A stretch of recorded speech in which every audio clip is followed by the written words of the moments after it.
Assalamualaikum, Salam Malaysia Madani. Saya Nur Zamri. Berita wilayah dimulakan dengan rangkuman berita utama. Bekalan beras putih tempatan kini kembali stabil berbanding minggu lalu. Menurut Timbalan Menteri KPKM, Chan Fung Hin, ia berikutan kurangnya pembelian panik oleh pengguna dan peniaga. Seperti apa yang saya pantau pada minggu lalu, saya mendapati bahawa di pusat operasi Fama, so far Fama adalah mengedarkan 400 metrik tan beras tempatan dan mereka tambah lagi 1,100 metrik tan untuk pengagihan beras tempatan melalui ke semua jaringan Fama inilah, termasuk juga pusat operasi mereka, termasuk juga untuk kedai-kedai pengusaha di bawah bimbingan mereka. Tiada pihak terlibat dalam sebarang aktiviti terlarang termasuk pembungkusan semula beras. Demikian tegas Timbalan Menteri Pertanian dan Keterjaminan Makanan Chan Fung Hin yang menafikan dakwaan terdapat tangan gaib yang menyejaskan bekalan beras tempatan.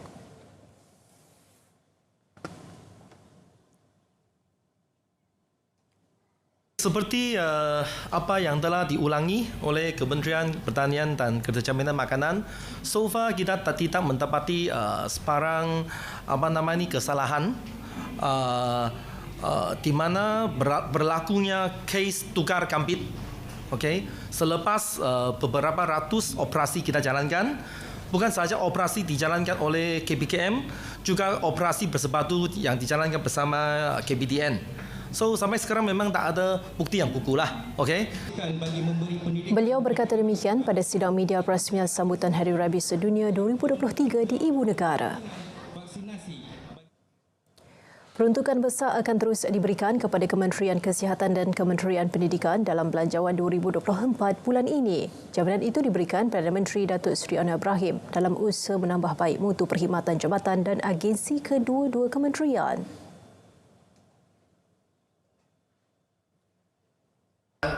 Isu kesihatan terutama klinik-klinik ini diberi keutamaan termasuk rumah sakit. Kita lihat umpamanya bila saya pergi ke hospital Tengku Aminah, dia sesaknya tu luar biasa. Dan kebanyakan hospital kita sesak. Jadi ada orang kritik kita. Oh, dia kata sejak kita jadi kerajaan Anwar jadi Perdana Menteri, hospital sesak. Hospital sesak dah bertahun-tahun dah. Tetapi oleh kerana tindakan itu agak tidak pantas dan peruntukan tidak cukup, maka sampailah masalah yang begitu rumit ada sekarang.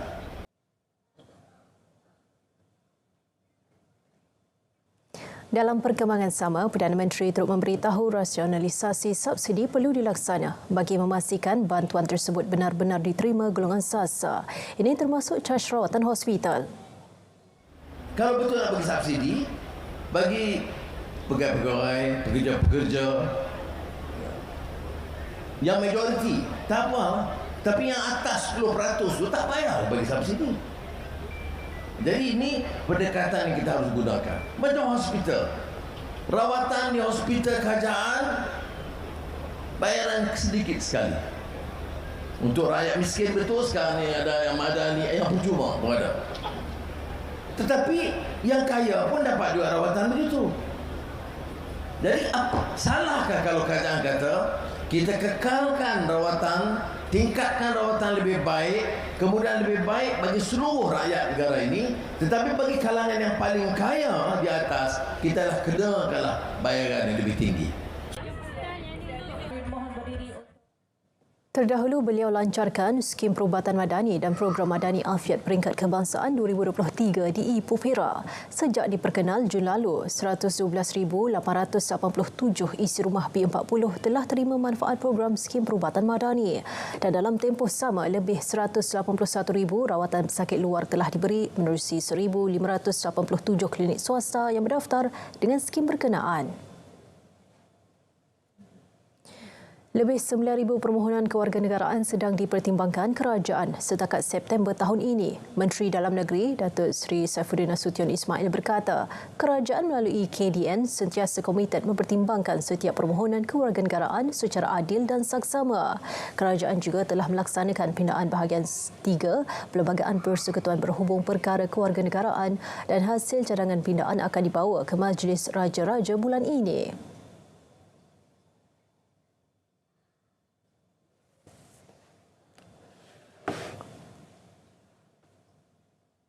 Sementara menunggu pindaan perlembagaan tentang warga negara, seperti saya sebut pada awal tahun ini, komitmen kami adalah untuk membuat keputusan kepada sekurang-kurangnya 10,000.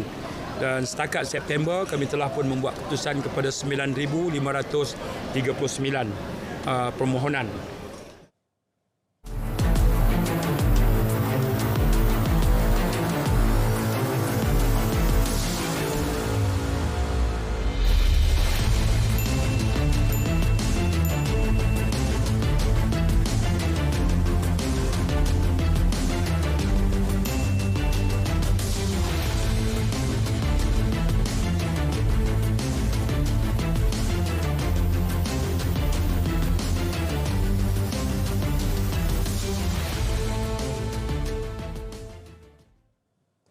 Saudara, selain terkenal menjadi salah satu pengeluar buah durian di daerah Bentong, kawasan Dun Pelangai juga mempunyai produk pelancongan agronya yang tersendiri. Ia sekaligus turut menyumbang kepada sosioekonomi penduduk setempat. Laporannya bersama Muhammad Hazwan Azman. Baik, terima kasih. Selain menjadi salah satu pintu masuk ke negeri Pahang dan juga negeri Sembilan, Dun Pelangai ini turut mempunyai keunikannya yang tersendiri.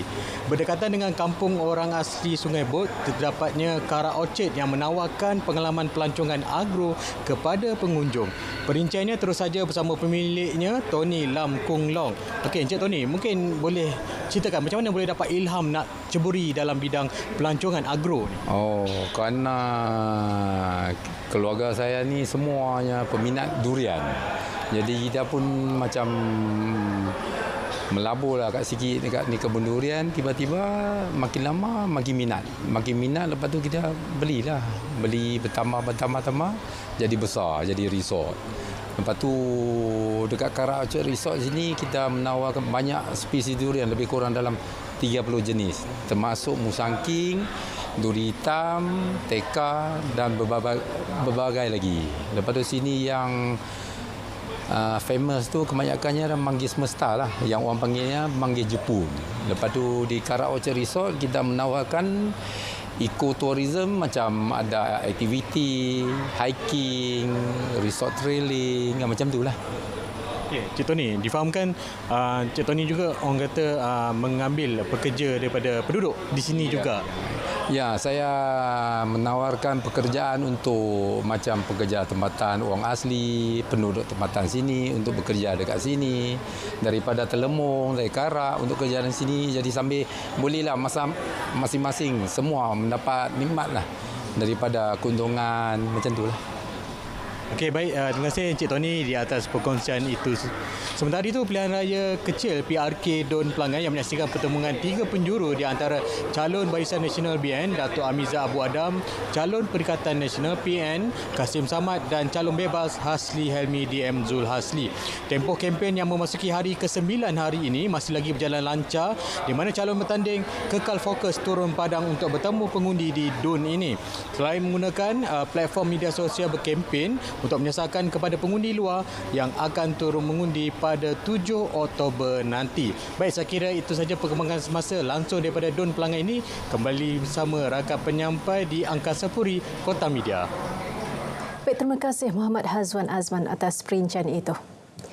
Laluan khas akan disediakan kepada anak-anak Felda untuk melanjutkan pelajaran ke Politeknik. Demikian dinyatakan Menteri Pengajian Tinggi Datuk Seri Muhammad Khalid Nordin berhubung 50,000 tempat disediakan kepada generasi muda Felda untuk melanjutkan pelajaran dalam bidang pendidikan dan latihan teknikal dan vokasional TVET.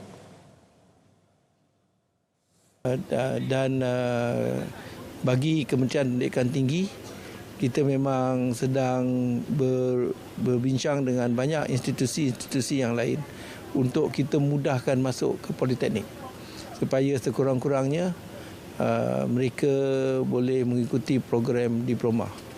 Seperti yang baru-baru ini saya telah umumkan pelajar-pelajar daripada lepasan sekolah-sekolah agama, sama ada pondok dan sebagainya, untuk kita galakkan masuk. Dan ini mungkin juga kita akan ambil kira anak-anak orang Felda. Beliau berkata demikian di Simpang Pelangai, Bentong Pahang. Bermula sebagai pusat internet komuniti khusus untuk penduduk di kawasan luar bandar, peranan pusat ekonomi digital PEDI terus diperkasa. Di PEDI Simpang Pelangai, lebih 136 usahawan desa telah mendapat bimbingan dalam bidang e-dagang menerusi program anjuran PEDI bersama rakan strategik awam dan swasta. Kita ikuti laporan disediakan Javalter Robert. Mula dibuka pada 2009, PEDI Simpang Pelangai kini mempunyai sejumlah 2,871 ahli berdaftar. Aktiviti yang kita jalankan adalah seperti kelas asas komputer, kelas asas Microsoft Office, pembelajaran, multimedia, dan juga kita ada juga menjalankan kelas-kelas latihan berkaitan dengan keusahawanan. Hasrin Dahud, 47 tahun dari kampung Semerting, menggunakan ilmu e-dagang dipelajari dari PEDI untuk memasarkan produk pertaniannya secara dalam talian. Hasil tanamannya juga turut mendapat permintaan sehingga ke Sabah dan Sarawak. Di PEDI ni, daripada saya berniaga secara offline, saya dapat ilmu belajar e-dagang, dan saya belajar daripada segi Shopee, bisnes dalam Facebook dan WhatsApp. So di sinilah saya print waybill, dan produk saya memang sampai ke Sabah Sarawak. Seorang lagi ikon usahawan PEDI, Maziah Muhammad, 42 tahun dari kampung Simpang Pelangai juga menyaksikan peningkatan pendapatan selepas menyertai PEDI. Beliau kini meraih pendapatan sehingga RM1,500 sebulan hasil jualan produk berasaskan kek dan pastry sejuk beku. Orang boleh tahu, tengok dekat mana rumah saya. Lepas tu produk-produk saya pun dah masuk dalam FB, dekat Google Meet. Jadi macam sekitar daripada Jelebu ataupun Siperia tu dia boleh datang sinilah. Suruhanjaya Komunikasi dan Multimedia Malaysia MCMC komited menyediakan infrastruktur internet yang lebih inklusif khususnya di kawasan luar bandar seperti digariskan menerusi Pelan Jalinan Digital Negara Jendela. Kita juga sedang melaksanakan projek Jendela di mana sebanyak 5 projek jendela menara baru di Pelangai, iaitu satu di Taman Agropolitan Cemomoy, dan kita ada lagi 4 yang sedang dalam peringkat pembinaan yang mana kita jangkakan akan mula beroperasi pada penghujung tahun 2023.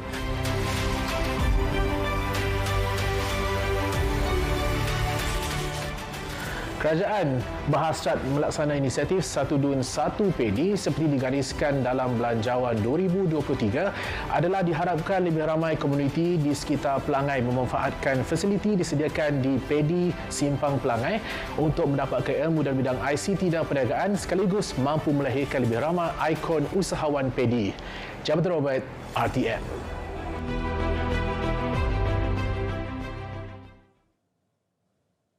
Seterusnya kita ikuti laporan cuaca semasa seluruh negara bersama Pegawai Met Malaysia Syazwani Yahya. Silakan. Assalamualaikum dan salam Malaysia Madani. Baiklah, pada hari ini Met Malaysia telah pun mengemaskini amaran angin kencang dan laut bergelora kategori pertama bagi kawasan-kawasan perairan yang bertanda kuning, termasuklah kawasan perairan Sabah Barat dan juga Labuan.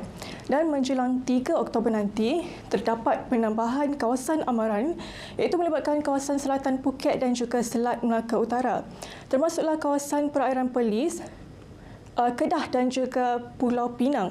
Dan di sepanjang tapak amaran berkuat kuasa, kerana ini masih lagi berbahaya kepada aktiviti perairan dan juga perkapalan, termasuklah pupuk kecil, sukan serta rekreasi laut. Baiklah, kita teruskan dengan melihat paparan imej gemerada terkini di mana hujan kini diperhatikan berlaku melibatkan negeri Perak, Kelantan, Pahang, Terengganu dan juga negeri Johor. Dan keadaan ini dijangkakan akan beransur reda menjelang awal malam nanti. Manakala bagi Sabah dan Sarawak, keadaan cuaca baik diperhatikan bagi kedua-dua negeri pada petang ini, di mana hujan kini hanya diperhatikan berlaku melibatkan bahagian Sandakan, Kudat dan juga Tawau di negeri Sabah. Dan keadaan ini juga dijangkakan akan beransur reda menjelang awal malam nanti. Baiklah, sekian sahaja laporan cuaca untuk petang ini. Sekarang kita lihat ramalan cuaca bagi bandar-bandar utama di seluruh Malaysia. Sekian Yahya. Assalamualaikum.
Suruhanjaya Integriti Agensi Penguatkuasaan mengendali aduan orang ramai dan menjalankan siasatan mengenai salah laku pegawai penguatkuasa dan agensi penguatkuasaan dengan tegas, telus dan efisien. Sila layari www.eaic.gov.my.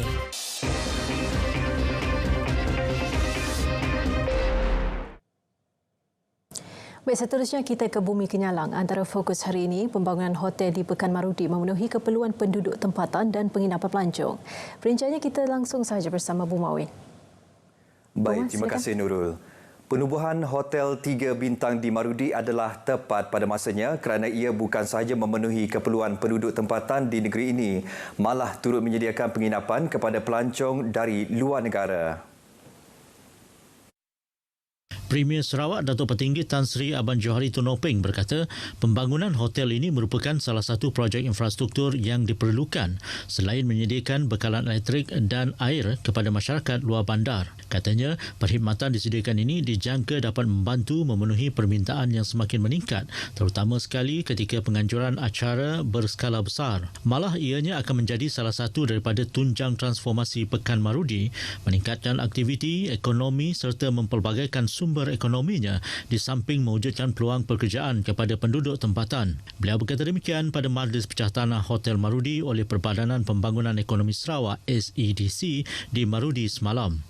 Katanya sektor perkhidmatan, khususnya pelancongan, boleh menjadi aktiviti ekonomi yang memberi manfaat kepada masyarakat di bahagian utara Sarawak. Kawasan Marudi dan Baram mempunyai banyak tarikan dari segi kehijauan yang melimpah, budaya yang unik dan indah, terutamanya masyarakat orang Ulu serta masakan tempatan yang lazat boleh menarik pengunjung dari Miri, Brunei dan sekitarnya. Hotel baharu dengan 90 bilik itu dibina di atas tapak lama Rumah Rehat Marudi berhadapan Dewan Suarah Marudi, amat strategik lokasinya kerana berhampiran dengan lapangan terbang Marudi serta Kubu Hos yang merupakan sebahagian sejarah kawasan tersebut.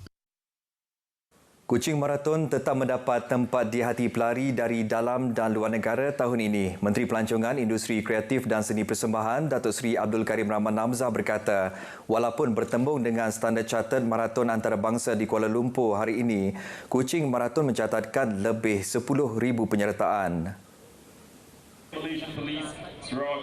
Ia sekaligus memberikan indikasi acara larian di negeri ini juga standing dengan mana-mana acara maraton di negara ini. There might be some clash, but then it's still okay. We are quite worried about the numbers initially, but then we have more or less hit the target. Datuk Seri Abdul Karim menjelaskan perkara itu kepada media selepas acara pelepasan kucing maraton kategori 42 km di Padang Merdeka Kuching dini hari tadi. Jelasnya lagi, bulan Oktober tahun ini menjanjikan pelbagai acara dan festival telah disusun bagi menarik kedatangan pengunjung ke negeri ini. Antaranya Kuching Regatta, Kuching Marathon dan What's About Kuching serta Borneo Sonic di K-pop. Baik, pembangunan di Sarawak akan terus dirancangkan dengan projek berorientasikan rakyat melalui peruntukan yang disalurkan oleh Kerajaan Persekutuan. Ini akan membawa kemajuan peningkatan taraf hidup selain mewujudkan peluang pekerjaan dan perniagaan.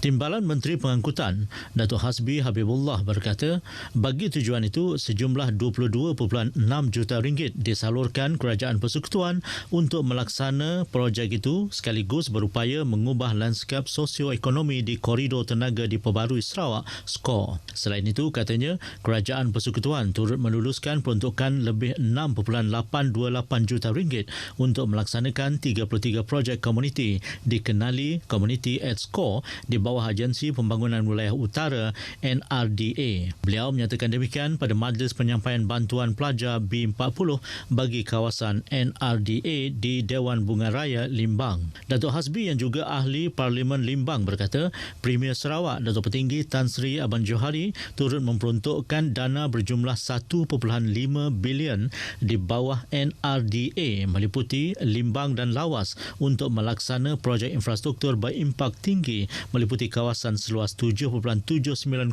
km persegi. Setakat ini, Lembaga Pembangunan Koridor Wilayah RIKODA telah berjaya menyiapkan 56 projek di kawasan NRDA, 82 projek dalam pembinaan dan 18 lagi berada di bawah peringkat reka bentuk. Pada majlis berasingan pertandingan futsal Piala Yang Berhormat Datuk Hasbi di Kampung Bukit Gudang, Datuk Hasbi dalam ucapannya mahu Pertubuhan Belia Kebangsaan Bersatu Sarawak seberkas mempergiat pelbagai program khas untuk para belia. Ianya akan memberi peluang kepada anak muda untuk turut serta dalam aktiviti yang dianjurkan pada masa sama menyerlahkan bakat mereka dalam pelbagai bidang. Oleh itu, mereka perlu dibimbing ke arah menjadi pemimpin yang akan mengemudi negara pada masa depan. Pertandingan anjuran seberkas cawangan Batu Danau itu disertai 15 pasukan. Beliau turut merasmikan gelanggang futsal seberkas di Kampung Bukit Gudang. Lebih 15,000 masyarakat Islam hadir pada Majlis Maulid Akbar sempena sambutan Maulidur Rasul peringkat negeri di Masjid Jamek Negeri Sarawak di Kuching malam tadi. Majlis sempena program Kembara Cinta Rasul tersebut diserikan dengan kehadiran tokoh pendakwah terkenal Nusantara, Profesor Dr. Ustaz Abdul Somad yang menyampaikan ceramah bertajuk Piagam Madinah Asas Perpaduan Ummah. Turut hadir menyaksikan ceramah tersebut ialah Timbalan Perdana Menteri Datuk Seri Fadilah Yusof selaku penasihat program Kembara Cinta Rasul. Tinjauan mendapati jemaah yang hadir mula memenuhi masjid tersebut seawal pukul 5 petang untuk mendapat ruang yang selesa. Mereka yang hadir bukan sahaja dari sekitar Kuching, malah dari Kalimantan Indonesia turut mengambil peluang mengikuti ceramah istimewa itu. Pendakwah berasal dari Sumatera Utara Indonesia itu berada di Sarawak selama 3 hari sejak semalam. Beliau memulakan jelajah ceramahnya dengan kuliah duha di Masjid Darul Ihsan di Miri sebelum berada di Kuching untuk beberapa siri ceramah yang terbuka untuk orang awam. Penganjuran program ekopelancongan, eksplorasi dan ekspedisi Sarawak, SEA Sarawak atau SEA Sarawak 2023 yang dianjurkan Pejabat Kementerian Pelancongan, Seni dan Budaya MOTEK Sarawak dilaksanakan untuk memperkasakan program pengalaman homestay Malaysia di bahagian tengah Sarawak. Menurut Ketua Setiausaha MOTEK Datuk Roslan Tan Sri Abdul Rahman, fokus utama penganjuran program ini adalah berkonsepkan eksplorasi dan ekspedisi ekopelancongan selama 4 hari iaitu 29 September hingga 3 Oktober 2023.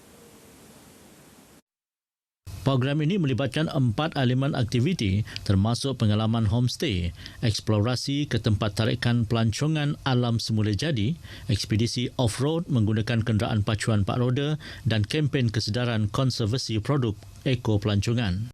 Pemilihan daerah Sungai Asap Belaga amatlah bersesuaian dalam tujuan untuk memperkasakan program pengalaman homestay Malaysia di bahagian tengah Sarawak, khususnya kawasan pedalaman di daerah Belaga yang kaya dengan warisan kebudayaan, kraft tangan dan sumber alam semula jadi.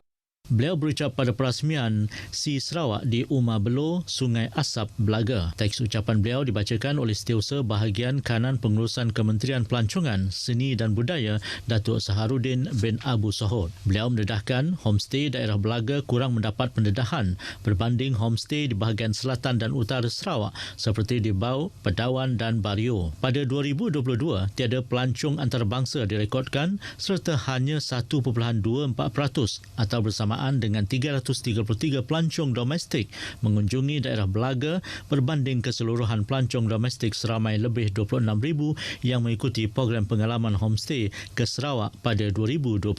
Beliau berharap program Si Sarawak 2023 ini dapat membuka ruang dan menarik minat pelancong dari dalam dan luar negara untuk mengikuti program pengalaman homestay Malaysia di daerah Belaga. Beliau percaya daerah Belaga mempunyai khazanah alam semula jadi setanding tempat tarikan pelancong yang lain di Sarawak seperti air terjun Kejawa, empangan bakun yang terbesar di Asia Tenggara, air terjun Pejik Lusong Laku yang digelar Niagara Falls Malaysia dan Sungai Belaga yang merupakan habitat semula jadi ikan air tawar seperti ikan empurau dan semah di Sarawak.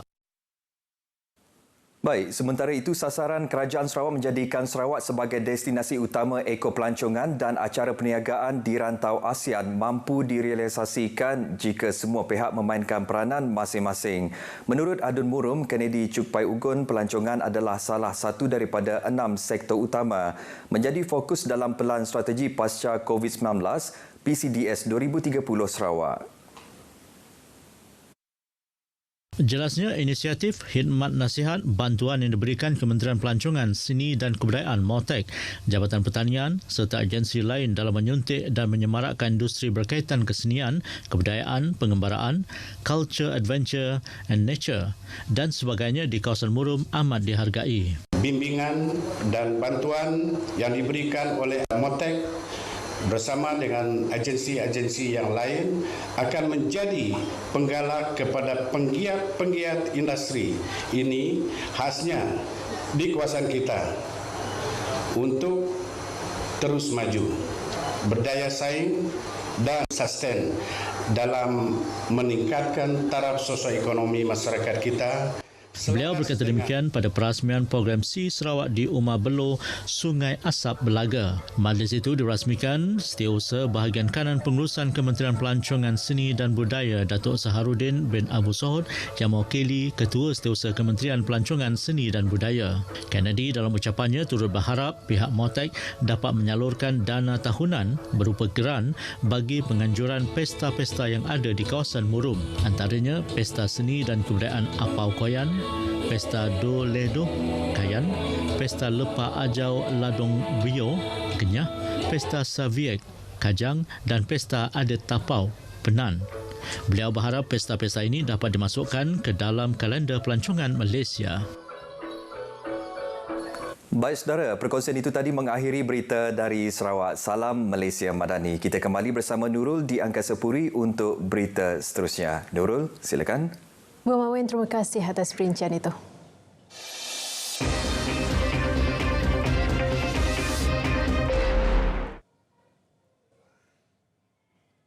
Antara fokus negeri di bawah Bayu, Sabah komited atasi masalah gangguan bekalan air dan elektrik. Perinciannya kita terus saja bersama Muhammad Syarizam Awang di Kota Kinabalu.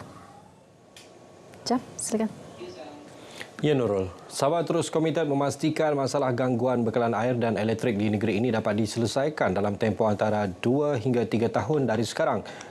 Ketua Menteri Sabah Datuk Seri Panglima Haji Haji Nur berkata beberapa langkah sudah diambil dan dilaksana untuk menambah kapasiti kedua-dua bekalan keperluan rakyat itu. Bagi mengatasi masalah air, Dato' Haji menyatakan loji rawatan air LRA Telibung 2 di Tamparuli masih dalam proses akhir naik taraf yang dijangka dapat beroperasi sepenuhnya pada awal tahun depan. Penyiapan projek itu akan menambah kapasiti bekalan air sebanyak 80 juta liter sehari JLS untuk menampung keperluan di utara Kota Kinabalu dan daerah Tuaran, sekaligus dapat mengurangkan gangguan bekalan air yang dialami penduduk di kedua-dua kawasan berkenaan ketika ini. Bagi bekalan elektrik, antara usaha yang diambil ialah pembinaan loji janakuasa hidroelektrik dan empangan di Ulu Padas Tenom. Pelaksanaan projek itu bakal dimulakan dalam masa terdekat dan akan dilancarkan Perdana Menteri Datuk Seri Anwar Ibrahim. Datuk Haji Ji berucap merasmikan mesyuarat tahunan Parti Gagasan Rakyat Sabah, Gagasan Rakyat Bahagian Sulaman 2023 di Tuaran. Dalam majlis ini, Datuk Haji Ji yang juga Presiden Gagasan Rakyat menyuarakan keyakinannya terhadap kemampuan parti itu dan rakan komponen di bawah Gabungan Rakyat Sabah GRS untuk mempertahankan 4 kawasan Dewan Undangan Negeri DUN dalam Parlimen Tuaran, iaitu DUN Sulaman, Pantai Dalit, Tamparuli dan DUN Kiulu pada pilihan raya umum Dewan Undangan Negeri akan datang. Kita mempunyai lebih daripada 200 cawangan di Sulaman dan dengan keahlian lebih daripada 10,000 sekarang ini. Jadi ini menunjukkan bahawa rakyat kita di kawasan ini menerima parti ini sebagai landasan platform mereka untuk berjuang bersama-sama rakan-rakan dalam parti komponen Gabungan Rakyat Sabah. Dalam pada itu, beliau juga memaklumkan Perhimpunan Agung pertama parti itu akan diadakan pada 13 dan 14 November depan di Pusat Konvensyen Antarabangsa Sabah, SICC Kota Kinabalu. Pasar malam api-api Kota Kinabalu berpotensi menjadi destinasi penduduk tempatan dan pelancong menikmati pelbagai jenis makanan dan buah-buahan tempatan. Menteri Pelancongan, Kebudayaan dan Alam Sekitar, Datuk Christina Liew yakin ia sekaligus memberi impak positif kepada pelancongan Sabah, khususnya di Kota Kinabalu dan seterusnya menyumbang pertumbuhan ekonomi negeri. Datuk Christina mahu peniaga dan masyarakat sentiasa menjaga kebersihan tapak pasar malam ini agar tidak menjejaskan imej bandaraya selaras misi Dewan Bandaraya Kota Kinabalu DBKK mewujudkan bandaraya bersih, hijau dan berdaya huni. I hope that starting point is this Jalan Kaya night market. Since we are going to be attracting a lot of tourists and I expect A, B, C, D now all open thousands at night, So I hope that this will be kept clean. Datuk Christina yang juga adun api-api menyatakan demikian selepas merasmikan pembukaan lot baharu Blok C dan D Pasar Malam Api-api di Jalan Gaya, Kota Kinabalu. Pembukaan lot baharu di kedua-dua blok ini boleh memuatkan 54 gerai. Pasar Malam Api-api beroperasi 6 petang hingga 12.30 malam setiap Jumaat dan Sabtu. Pembangunan bahasa, sastra dan budaya perlu disemarakkan oleh segenap lapisan masyarakat di negeri ini, khususnya generasi muda. Ini kerana kekuatan sesebuah bangsa dan negara banyak bergantung kepada ketiga-tiga bidang tersebut. Justru Pembantu Menteri Kerajaan Tempatan dan Perumahan, Datuk Isnin Aliasni berkata, usaha memperkasa pembangunan bahasa, sastra dan budaya perlu dipergiat agar masyarakat berupaya mengukuhkan perpaduan. Dalam masa sama, masyarakat juga perlu proaktif dan bersedia memartabatkan bahasa, sastra dan budaya seiring pembangunan sains dan teknologi. Sekarang dunia tanpa sempadan, ramai yang memang sudah lupa, ramai yang tidak berminat. Tapi kalau boleh kita minta semua pemuda ataupun kita minta di sekolah lagi, peringkat sekolah lagi, di sekolah-sekolah menengah supaya dilibatkan secara langsung, supaya ditanamkan minat, khususnya untuk kita memartabatkan bahasa dan sastra ini. Datuk Isnin ditemui RTM dalam majlis penutupan Hari Sastra kali ke-19 di Institut Perguruan Gaya Kota Kinabalu. Hari Sastra anjuran Gabungan Persatuan Penulis Nasional GAPENA dan Bahasa dengan sokongan Dewan Bahasa dan Pustaka Sabah serta kerajaan negeri ini berjaya menghimpunkan lebih 200 peserta dari seluruh negara termasuk peserta dari Brunei Darussalam. Antara pengisian utama Hari Sastra kali ini, seminar membincangkan pelbagai sudut pandangan kesusastraan berteraskan tema Maju Jaya dalam Sastra Kebangsaan, Pementasan teater khas yang diadaptasi daripada karya penerima Anugerah Bakti Sastra Gapena 2023, Datu Jasni Matlani, serta persembahan nyanyian dan pembacaan puisi. 41 rukun tetangga dalam kawasan Dewan Undangan Negeri Dun Lumadan dan Dun Klias menyertai Liga Sukan Unity Rukun Tetangga Daerah Beaufort tahun 2023 di Kompleks Sukan Beaufort. Program anjuran Jabatan Perpaduan Negara dan Integrasi Nasional JPNIN Sabah dengan kerjasama pejabat daerah Beaufort itu disempurnakan Pembantu Menteri kepada Ketua Menteri Datuk Ruslan Muharram. Ketika ditemui pemberita, Datuk Ruslan yang juga Adun Lumadan memberitahu penganjuran program bukan sahaja berupaya memupuk semangat perpaduan dalam ahli rukun tetangga, malah memberi peluang masyarakat setempat menjana pendapatan. Memberi ruang kepada peniaga-peniaga kita di kampung-kampung setempat. Yang keduanya, bila kita melihat penyertaan penglibatan KRT di daerah Beaufort ini, kita juga dapat melihat bahawa kerjasama daripada agensi-agensi kerajaan yang telah pun bersama-sama menjayakan program ini. Pelbagai pengisian menarik sepanjang Liga Sukan ini berlangsung, antaranya pertandingan bola sepak, pertandingan melukis kanak-kanak, pertandingan dart, program derma darah, pameran dan promosi kesihatan serta cabutan tiket bertuah. 972 peserta terdiri pelajar dan ibu bapa menjayakan larian Jogaton 2023 College Pra-Universiti KPM Tawau. Larian anjuran Persatuan Ibu Bapa dan Guru PIBG College berkenaan bertujuan mengumpul dana bagi mengisi tabung PIBG dalam usaha membantu pihak kolej menyediakan sebuah van untuk kegunaan pelajar. Pesuruhjaya Rela Sabah Tan Sri Liu Yunfa berkata, selain memupuk semangat kerjasama, program ini juga dapat mengeratkan hubungan silaturahim dalam kalangan ibu bapa, warga kolej serta komuniti setempat. Saya harap juga program-program ini dapat menjayakan, dapat mengumpul dana yang lebih banyak dan bantu anak-anak yang perlu. Kerana kita sedia maklum bahawa anak-anak yang belajar sini hampir 1,000 budak dan mereka ini bukan datang daripada semua keluarga yang senang, ada juga datang dari susah. Beliau ditemui pemberita selepas melancarkan larian berkenaan di Tawau. Tan Sri Liu berharap agar pencapaian cemerlang kolej ini akan terus berkekalan pada masa hadapan. Pungutan ini sebanyak 100,000 kita dapat daripada pihak ibu bapa dan juga pelajar-pelajar, termasuk pensyarah-pensyarah kita. Alhamdulillah, saya berharap program ini dapat diambil perhatian kepada semua pihak. Dan adanya program ini dapat diberikan satu pengajaran kepada ibu bapa bahawa tujuan kita ialah mengajar pelajar-pelajar ini untuk mencari dana.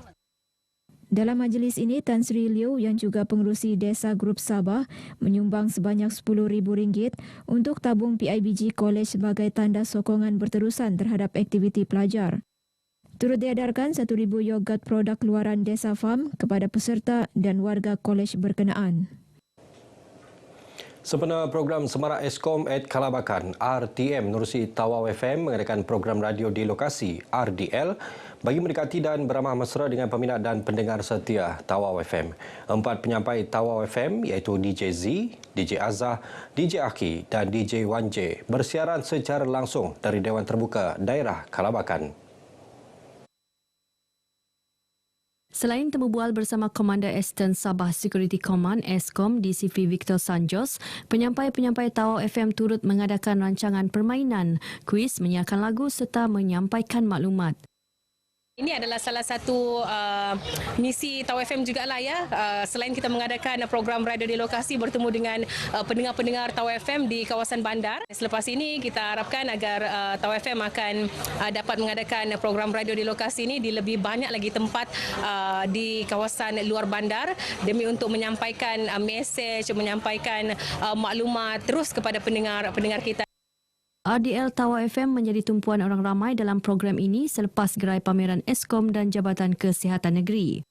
Terujalah sebab dapat melihat dengan jelas, dengan mata kepala sendiri, dapat melihat DJ-DJ yang bertugas. Selama ini semua dengar di radio saja, terpuja sangatlah dapat bertemu dengan orang DJ-DJ yang sedang bertugas sekarang ni.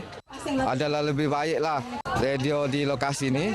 Sebab selama ni kita cuma dengar di radio siaplah. Jadi diorang ada di tempat Semara Eskom ni, kita dapat berkumpul sama-sama, dapat mengenali satu sama lain. Memang baiklah ulang-ulang satu program yang bagus, boleh mengeratkan silaturahim, boleh mengenali antara satu sama lain. Baik, sekian paparan dari Negeri Bawah Bayu. Untuk lebih banyak perkembangan semasa di tanah air, kita terus saja bersama dengan Nurul Zamri di Angkasa Puri. Silakan Nurul. Ijam, terima kasih atas perincian itu. Memulakan langkah pertama memerlukan 1000 kekuatan. Langkah seterusnya memerlukan nekat dan juga keyakinan. Namun anda semua perlu menyokong dan juga membantu mereka kerana kepilihan itu pasti.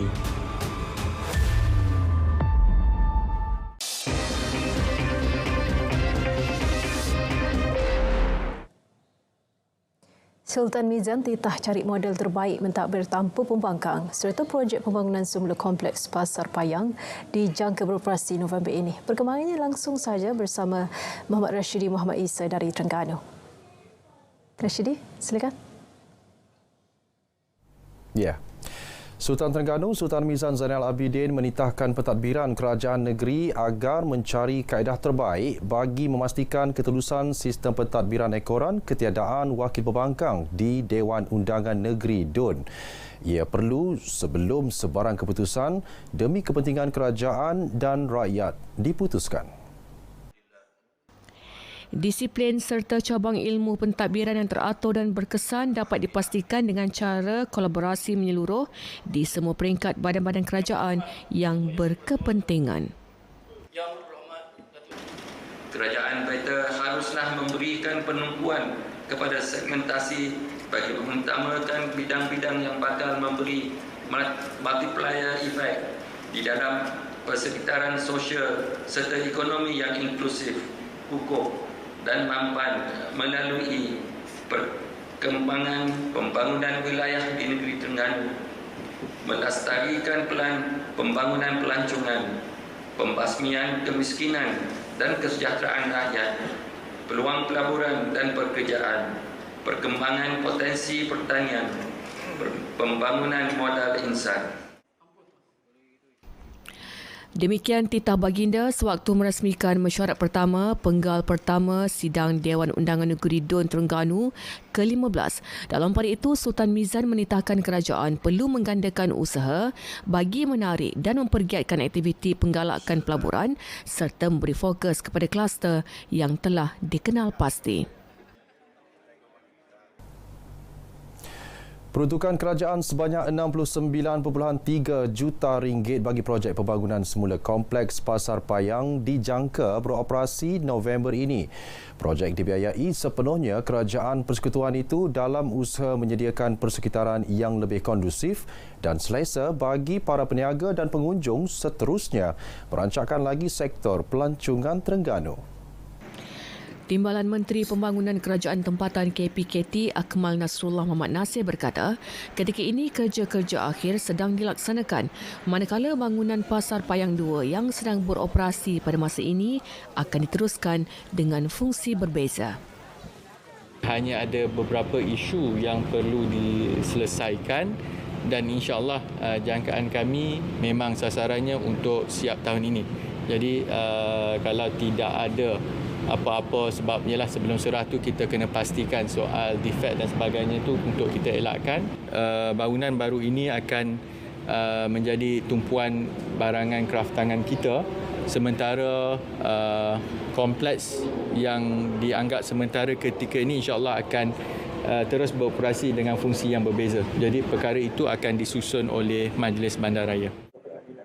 Beliau ditemui selepas melakukan beberapa lawatan kerja sempena program Sentuhan Kasih KPKT di Kuala Terengganu. Sementara itu, KPKT juga akan memastikan projek My Kiosk di seluruh negara dapat disiapkan sebelum hujung tahun ini. My Kiosk akan diselia pihak berkuasa tempatan PBT bertujuan membantu perusahaan mikro, kecil dan sederhana bagi meningkatkan taraf sosioekonomi penduduk setempat. Timbalan Menterinya Akmal Nasrullah Muhammad Nasir berkata untuk di Terengganu, PBT telah mengenal pasti lokasi yang akan menempatkan kios tersebut yang dijangka siap sebelum akhir tahun ini. Ia melibatkan di kawasan pantai, taman rekreasi dan padang. Ianya sebenarnya agak mobile dan juga fleksibel dari segi penggunaan tenaga, maka kios itu memudahkan, diharapnya membantu pihak PBT menguruskan isu-isu berkaitan dengan penjaja inilah. Cuma dari segi permintaan daripada kami adalah supaya gerai kios ini dapat disiapkan tahun ini juga. Sementara itu, melalui projek My Kios ini, KPKT memperuntukkan RM50 juta di bawah inisiatif Belanjawan 2023 bagi menyiapkan lebih 3,000 My Kios di seluruh negara. Ia bertujuan memutihkan peniaga yang berniaga tanpa lesen selain menjadikan kawasan perniagaan lebih teratur dan tersusun. Bertujuan mencungkil bakat golongan muda supaya lebih meminati aliran sains, teknologi, kejuruteraan dan matematik STEM, Bridge Competition and Landscape dianjurkan. Menerusinya, Sekolah Menengah Kebangsaan Belara Kuala Terengganu dinobatkan juara keseluruhan pertandingan berkenaan. Pemenang dinilai berdasarkan reka bentuk, landscape, idea dan persembahan kumpulan. Projek kami pada hari ini terinspirasi daripada seekor haiwan yang bernama bison dan kami memilih haiwan ini, bison ini, selepas sesi perbincangan bersama guru dan juga pelajar-pelajar. Usaha STEM yang telah dijalankan di SMK Belara bermula pada 2018 lagi. Jadi bermula 2018 kita sekarang ini memasuki fasa keempat untuk projek STEM di SMK Belara. Alhamdulillah STEM di SMK Belara telah menunjukkan satu kecemerlangan yang terbaik terutama di peringkat negeri Terengganu. 40 pasukan dari Terengganu, Kelantan, Johor dan Pahang menyertai pertandingan berkenaan yang diadakan selama 3 hari di Pusat Sains dan Kreativiti Terengganu di Kuala Terengganu. Sekian paparan berita dari Terengganu. Assalamualaikum. Salam Malaysia Madani. Kembali ke Angkasa Puri. Rashidi, terima kasih atas perincian dari Terengganu itu.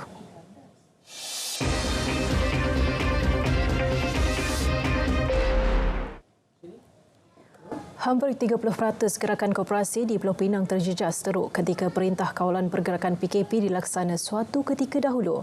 Justru menerusi Belanjawan 2024, kooperator mengharapkan kerajaan terus menumpukan usaha merancakkan kembali sektor koperasi negara. Laporan Phil Gabriel. Pelbagai inisiatif telah dilaksana bagi membantu koperasi berdepan cabaran susulan pandemik COVID-19. Namun, sehingga kini, masih terdapat koperasi yang bergelut menjalankan perniagaan, termasuk dari segi pusingan modal. Harapan koperasi, harapan rakyat, terutamanya bila koperasi iaitu Kementerian Pembangunan Usahawan. Kita mahu supaya kerajaan reform semula seperti mana kementerian yang lain, pertanian, KPKT dan sebagainya, untuk kita bagi satu penentuan bahawa koperasi ini benar-benar kita dapat reform dan boleh meyakinkan masyarakat dan juga rakyat yang mana memegang koperasi itu sendiri. Ini saya berharap pihak Kementerian Pembangunan Usahawan dan Koperasi untuk kali ini lebih membanyakkan geran-geran yang diperuntukkan, tidak memandang hanya kepada 100 koperasi yang berjaya, tetapi melihat juga koperasi-koperasi yang dalam kategori sederhana dan sederhana untuk bersama-sama membangun dan memampankan ekonomi koperasi. Saya minta kerajaan bantulah kami peniaga dan terutamanya koperasi lah dengan kenaikan harga barang kami tak dapat nak menampung kan. Lepas tu minta kerajaan satu lagi sediakan peruntukan jangkaran untuk koperasi yang kecil-kecil lah kan, yang kecil-kecil untuk membina balik kan keyakinan kami macam mana yang diwawakan oleh Kerajaan Madani. Untuk makluman, terdapat hampir 800 gerakan koperasi di Pulau Pinang dengan keahlian seramai 191,000 orang. Separuh daripada koperasi ini memerlukan bantuan untuk baik pulih dan diharap Belanjawan 2024 yang akan dibentangkan memberi nafas baru kepada kooperator yang mengalami kesukaran. Laporan Phil Gabriel, RTM. Banjir yang berlaku di Kedah dan Perlis sejak beberapa hari lalu turut menenggelamkan kawasan pertanian terutama sawah padi. Setakat ini kira-kira 983.1 hektar kawasan sawah padi di kawasan muda telah ditenggelami banjir. Pengerusi Lembaga Kemajuan Pertanian Muda MADA, Datuk Dr. Ismail Salih berkata, wilayah 1 merekodkan keluasan tanaman padi tenggelam berjumlah 4.3 hektar, wilayah 2, 245.3 hektar, wilayah 3, 715.5 hektar dan wilayah 4, 18 hektar. Bagaimanapun menjangkakan padi yang telah masak atau hampir masak tersebut masih boleh dituai kerana ditenggelami air bukan dalam tempoh yang lama. Kalau sekadar sehari dua tu dia akan tak ada isu sangat, boleh ambil balik walaupun mungkin kualiti tu akan turun sikit tapi masih boleh lah. Hanya apabila selepas beberapa masa tenggelam barulah kita akan turun untuk mengambil data-data yang terlibat dengan banjir tadi. So sekarang data belum ada tapi adalah kawasan-kawasan yang mengadu kepada kita tak boleh kerat pasal air banyak. Beliau bercakap kepada RTM selepas menghadiri program Bicara Wara bersama stesen radio Kedah FM.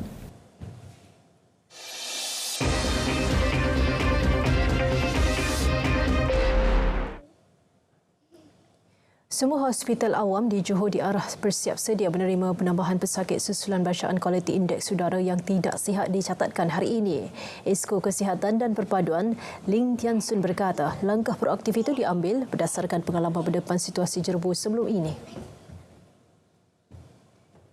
Juga saya telah membuat tinjauan ke Jabatan Kecemasan di HSA dan pihak hospital telah bersiap jaga untuk menerima kemungkinan ada penambahan pesakit khususnya mereka yang ada permasalahan pernafasan tersebut. Okey, dan pihak hospital telah bersiap sedia. Dalam perkembangan sama, Exco Pelancongan Alam Sekitar, Warisan dan Budaya, K. Raven Kumar berkata, perbincangan dengan Jabatan Pendidikan Negeri Johor akan diadakan susulan keadaan kualiti udara itu.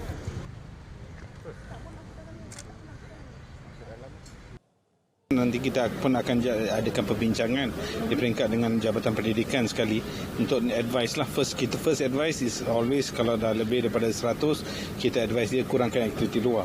Lepas tu second advice kita tengokkan keadaan dia. Kalau dah betul-betul tidak memuaskan dalam keadaan tak sihat, berbahaya, kita akan minta mereka baru kita akan cakapkan terus boleh tutup lah. Tapi ikut masa sekarang tak ada. Kawasan Larkin di Johor Bahru merekodkan bacaan kualiti udara tidak sihat apabila mencatatkan 156 sejak pagi tadi dan berterusan sehingga kini, manakala Batu Pahat merekodkan bacaan 102. Kutipan fidyah di Melaka tahun lalu yang masih berbaki 1.2 juta ringgit akan diagihkan kepada umat Islam kategori B40 yang memerlukan di negeri itu. Setakat ini, Jawatankuasa Pengurusan Wakaf, Zakat dan Baitul Mal Majlis Agama Islam Melaka Maim telah meluluskan penggunaan dana fidyah sebanyak RM400,000.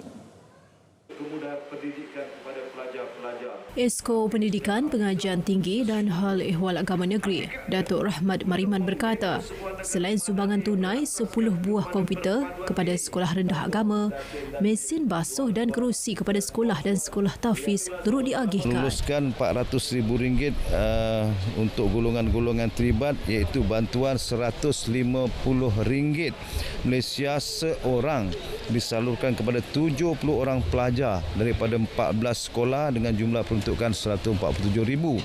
Yang kedua, kita beri bantuan RM50 disalurkan kepada 100 orang pelajar IPT dari 5 buah IPT selama 10 bulan.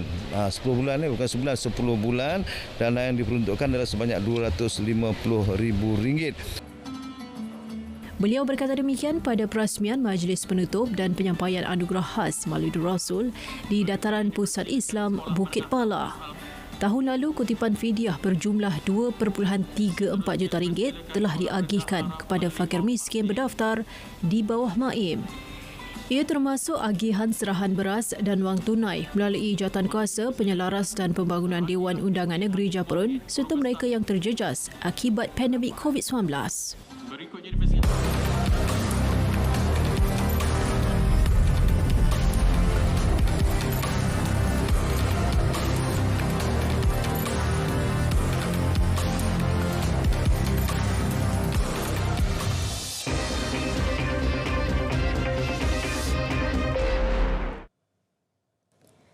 Kesalahan bahasa tidak boleh dipandang remeh walaupun hanya melibatkan satu atau dua patah perkataan di mana sahaja medium penggunaannya.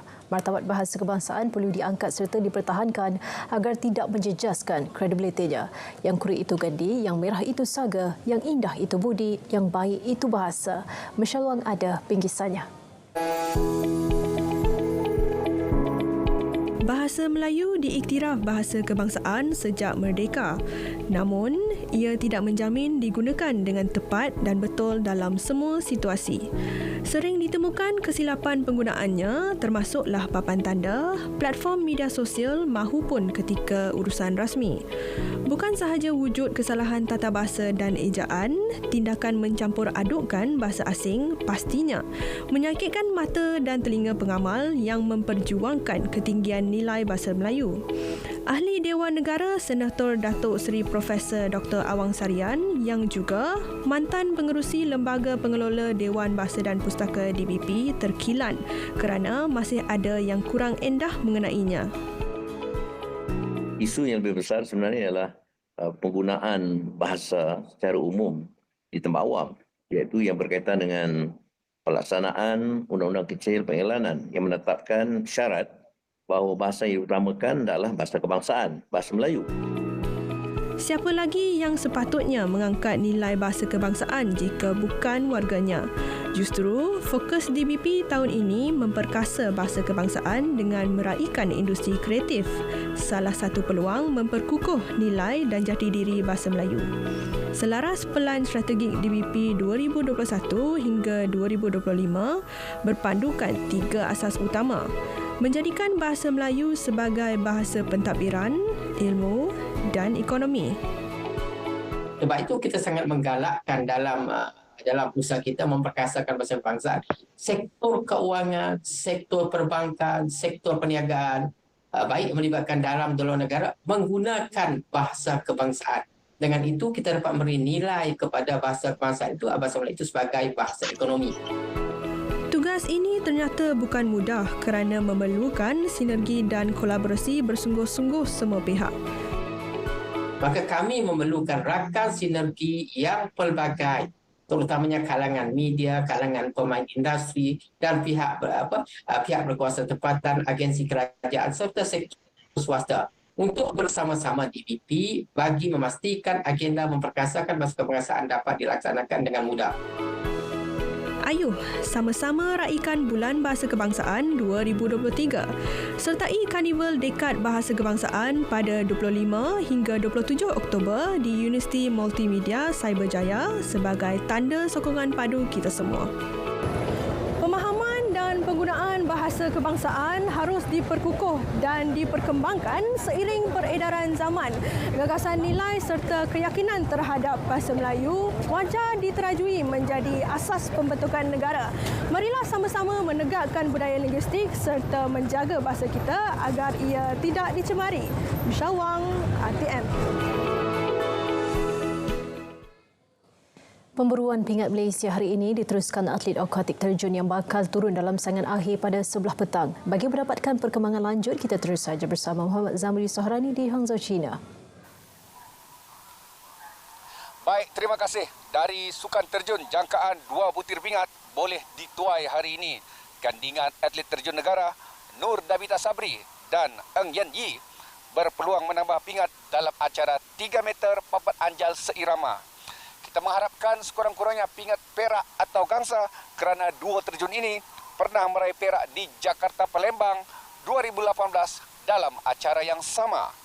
Manakala pada pukul 7.30 malam nanti, gandingan Enrique McCartney anak Harold dan Bernard Roddick anak Lice juga berpeluang menambah pingat bagi acara 10 meter platform seirama.